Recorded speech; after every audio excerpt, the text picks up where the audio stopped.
Salut tout le monde, ici Adrian Mercier. Bienvenue sur ma chaîne, dédiée à notre belle planète et aux enjeux de l'écologie. Si vous voulez en apprendre plus sur comment protéger notre environnement et adopter des gestes éco-responsables, pensez à vous abonner pour rester informé. Prêts à explorer ensemble? C'est parti. Bonjour à tous et bienvenue sur ma chaîne. Aujourd'hui, je vous propose une plongée fascinante dans l'histoire de notre planète. Nous allons explorer la meilleure simulation du méga-tsunami provoqué par l'astéroïde qui a conduit à l'extinction des dinosaures. Vous découvrirez comment cet événement cataclysmique a transformé notre environnement et a eu des conséquences dévastatrices sur la vie terrestre. Restez avec moi pour comprendre l'ampleur de ce phénomène et son impact sur notre histoire. C'est parti!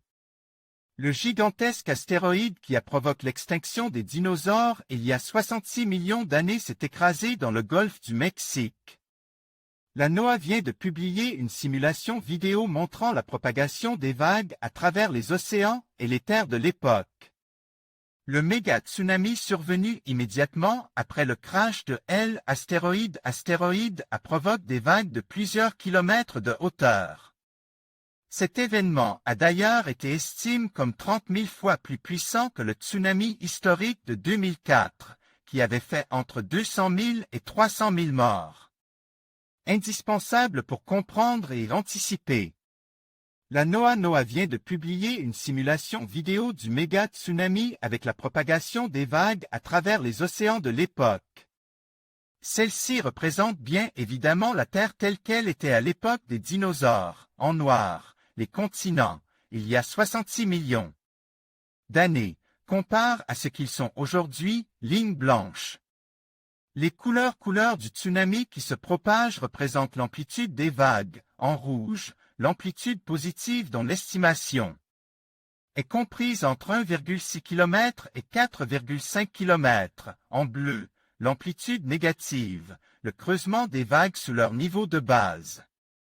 En plus d'avoir utilisé une simulation informatique pour recréer le méga-tsunami, les scientifiques ont été vérifier les données géologiques de plus de 100 sites à travers le monde pour confirmer l'étendue de la catastrophe causée par les vagues. La NOAA estime que cette simulation est indispensable pour comprendre ce qui se passerait si, de nos jours, un nouvel astéroïde similaire venait à s'écraser sur Terre. L'amplitude des vagues causées par le crash de l'astéroïde dépasse les 4 km de hauteur. C'est la fond. Adobe Stock article écrit le 1er janvier 2023 par Karine Durand. Karine Durand. La NOAA a publié une carte montrant l'onde de propagation des vagues du tsunami déclenché par l'astéroïde tombe dans le golfe du Mexique, il y a 66 millions d'années. L'astéroïde qui a anéanti environ 75% de la vie animale et végétale sur Terre tombe dans le golfe du Mexique. Il a déclenché un méga-tsunami qui se propage à travers plusieurs océans, mais pas avec la même intensité. Le Centre de recherche sur les tsunamis de la NOAA a élaboré une carte montrant l'onde de propagation des vagues à travers le monde. Pour cela, ils ont utilisé un modèle informatique permettant de simuler les 10 premières minutes du tsunami.